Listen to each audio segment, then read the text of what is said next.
Hi, welcome to our new video on demand series called Cyber Health Cracking the Code.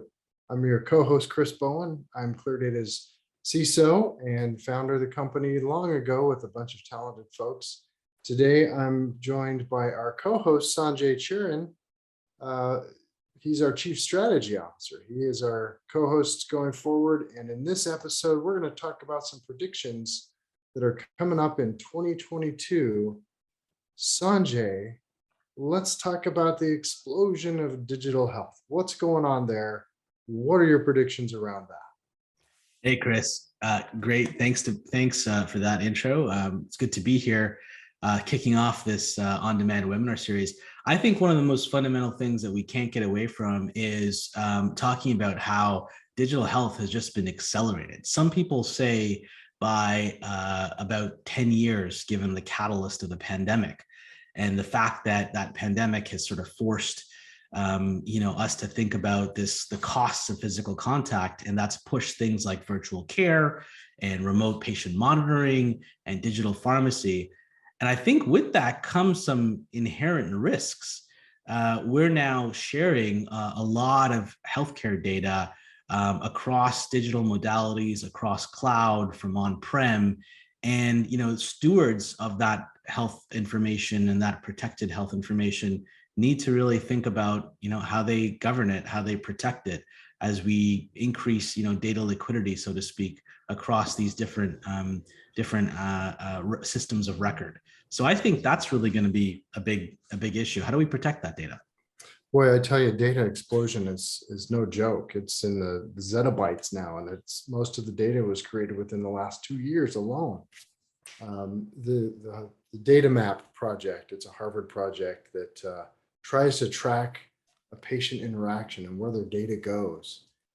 It's going so many places, Sanjay, that the patient never can be aware of actually where their data is going, who has it, who's selling it, heaven knows what they're selling it for. Data explosion, controlling the data is a topic near and dear to my heart. And if you think about the breach victims that have been compromised from their own identity and medical theft issues, the problem is just it's not a trivial problem. It's a very serious problem when it comes to keeping track of your own data. How do you think a patient should think about protecting themselves? Well, it's a really good question, because I think everyone is talking about the data, and oftentimes we in the healthcare space think about it from a business to business perspective, whether it be the data that's in your health record that's shared by your primary care physician or your payer and the provider that you visit. But I think that we need to really think about it from the patient's perspective. Do they have the ability? Should they have? I think so. The ability to sort of share that data and decide where it goes. We need to start thinking about data in the same way we think about our financial information and how we share that with and who we share that with, our social security number and who we share that with and how we do that. And I don't think we have that modality yet. And I think with this explosion of digital health and consumer patient engagement type of applications, that's going to come much more into the forefront, especially with that and new legislation that will help drive greater interoperability. The role of the patient in deciding where their health information is shared, I think, becomes much more paramount. Boy, if you could just send me $5, Sanjay, and I promise you, I will give you back your data. Just trust me, right? It's a terrible thing that's happening with our data. Speaking of data, the Cures Act. I mean, let's kind of weave that into this discussion, because I think it's an important one as it relates to sharing data. We just heard about TEFCA. I'm going to butcher the acronym. It's always a classic when the government makes up these acronyms. But really, it's all about establishing a floor of sharing data. How do you feel about you being part of the floor of data sharing models going forward? I prefer to have a little bit more tested than just give me a basic standard. But what are your thoughts on some of the Cures Act interoperability requirements?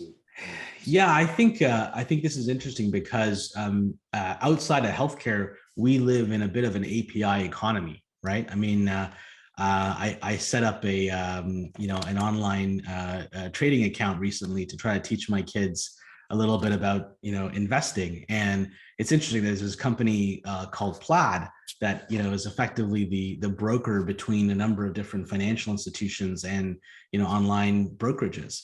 And you easily click a button and you sort of connect your banking information. Well, similarly, I think payers and providers, as we drive more interoperability, the good thing is I think we can break down the silos and fragmented information systems and start sharing this data for the betterment of the patient to drive better patient care.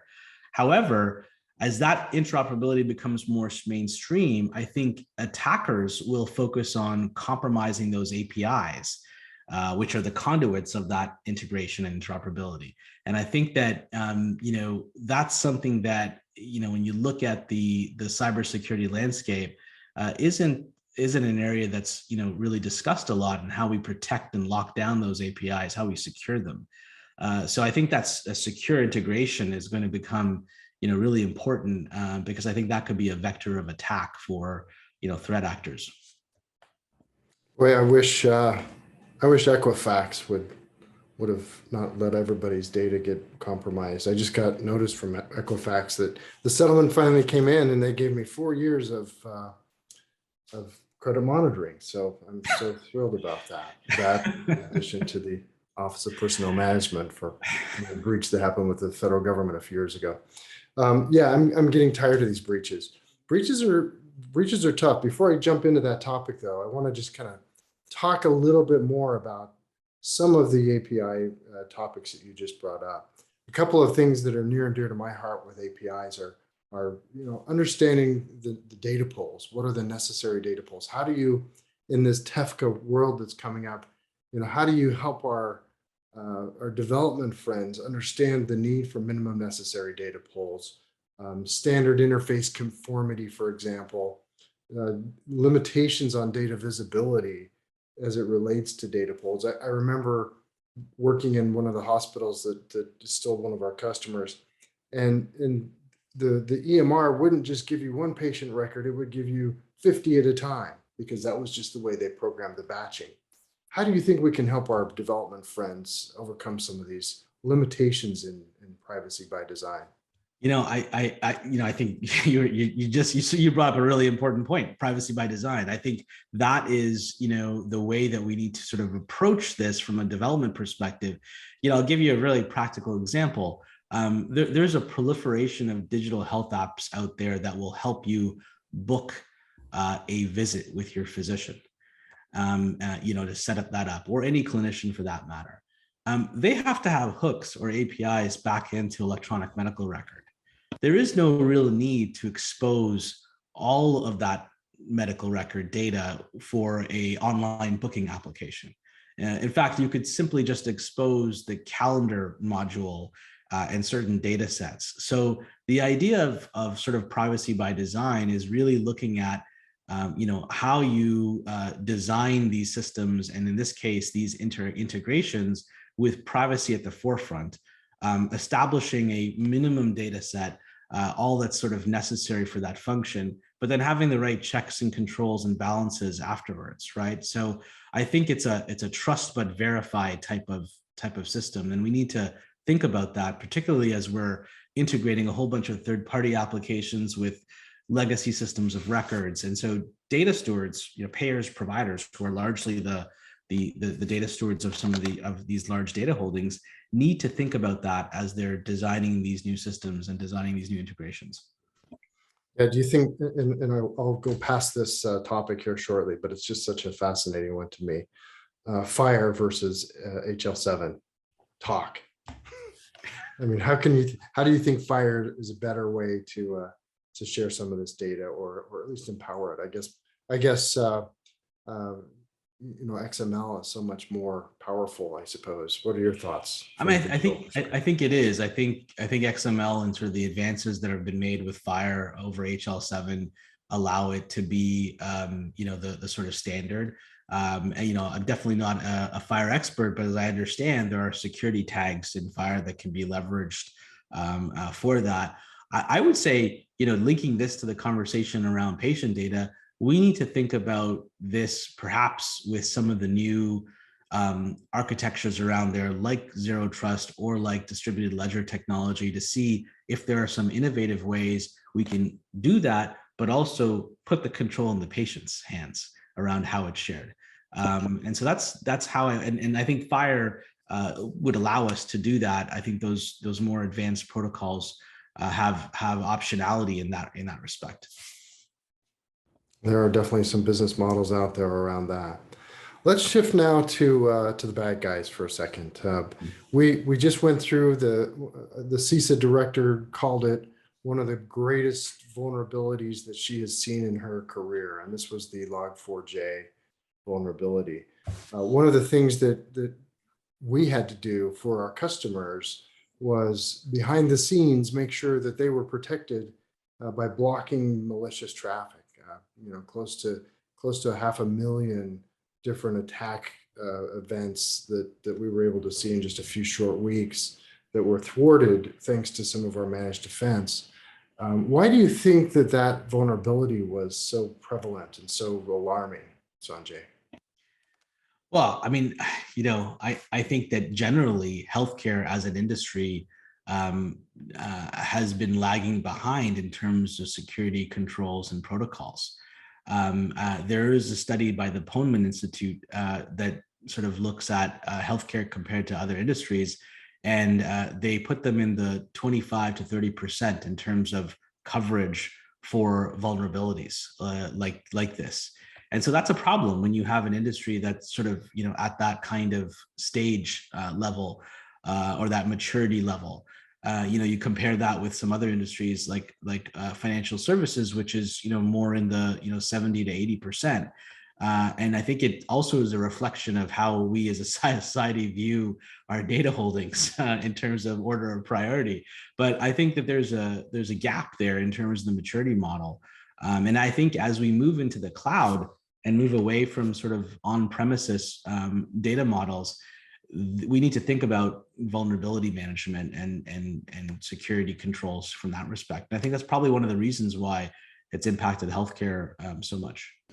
Yeah, I would also say, Sanjay, you're absolutely right. I would say that this Log4j, this open source, is embedded in massive numbers of medical devices in the healthcare system. And so as we were addressing some of the vulnerabilities from the infrastructure side, we still have hospital systems that can't definitely locate where they're vulnerable from this Log4j vulnerability. And so it's going to be a problem that's going to stay with us for a long time. We've got to figure out how to solve, number one, the medical device problem, and number two, the vulnerabilities that are associated with it. Part of our membership at the Health Sector Cyber Council Working Group, another acronym that I love so much. We've talked about how to solve the medical device problem, and one of the biggest challenges is just simply inventorying the devices. That's true. So, coming back full circle to management of vulnerabilities, one of the things that I was doing a lot of research on before Log4j was the ransomware attack and the big game hunting models that started happening, where ransomware attackers would simply go after the backups first, destroy the backups, steal the data, and then encrypt what's left in a triple extortion kind of a manner. And boy, talk about Log4j coming along. They changed their behavior patterns immediately, starting to use that vulnerability to deploy some of their payloads, because they could attack and simply expose the vulnerability with as little as 12 characters from a remote perspective. So very tough stuff when it comes to. Do you see a change in the patterns of exfiltration versus extraction with these threat actors changing? It's funny. I follow the news a lot on this, and I've always been pounding the table about getting proactive. Offense is the best defense, in spite of what my Cardinals showed us in the playoffs. but but offense is the best defense, and you're starting to see Europol and some of the other defenders of our liberties, if you will, the law enforcement officers go after some of these bad guys, and so we're starting to see changes in those behaviors. We're starting to see changes in attack patterns. Russia came out recently and shut down a couple of gangs. Now, who knows if that's, hey, wink, wink, we shut you down. Right. Change your behavior so you don't get caught this time. But ransomware is a big, big deal, and it's still targeting healthcare more than any other sector. Why do you think that is, Sanjay? Why do you think the ransomware is targeting? It's the most valuable. I think it's the most valuable data out there. I mean, again, from the Pullman Institute, an average health record is about $1,000 per record. That's 10 times more than compared to a credit card record. So they know that, they understand that there's institutional damage that is significant, and the ransom, in all likelihood will be paid, and they understand that. So I think that value, not only the most targeted, they're the most valuable, and we talked about earlier, they're probably the most vulnerable in terms of controls and lack of vulnerability management there. So I think that's one of the reasons why healthcare is so targeted. Yeah, I would definitely agree with you. You've done a lot of work in healthcare from a digital perspective. You were up at TELUS Health. You ran Accenture in the Asia Pacific for a while. Tell the audience what's coming up from a strategy perspective at ClearDATA. We've talked a lot about patient privacy and privacy by design and vulnerability management. What's coming up for ClearDATA? What's exciting that you're seeing on the horizon? Yeah, I think a lot of things. I think this is a big problem that we need to solve. And as we see digital transformation happen in the healthcare sector, I mean that only about 18 to 20% of healthcare workloads are in the cloud right now. That's a huge addressable market, and we're seeing that increase. And so I think one of the things that we're working on is this concept of unified visibility of their cloud footprint from a security perspective, and being able to integrate into other tools. Because one of the things that we've realized is our customers, don't necessarily want to use many different tools, but sort of a best of breed approach, and that makes a lot of sense given the sort of strategy around healthcare, given the sort of limited resources and the focus much more on patient care. And so, one of the things that we're working on is driving that visibility and expanding that in our cyber health platform. Which is going to be important. The other thing I think we're working on that's exciting is bringing new capabilities to help secure, well, first of all, help visualize identity access management in the cloud, understand who has access to what data, is it PHI, where are they accessing it from? They're all important questions, and to have that visualization and then moving into sort of operationalizing that is an important aspect of what we're deriving as well. And I would say that, on the ransomware angle, we're really focused on, what our customers' problems are to solve, and email being a very, significant vector of how these ransomware attacks are played out. I get so fed up with those reports. Yeah. How do you protect email? Because we know that, in some cases, sensitive information is shared in email. It's a vector and a trigger point. And how do you, quote unquote, drive compliant configuration of that email when it's in the cloud?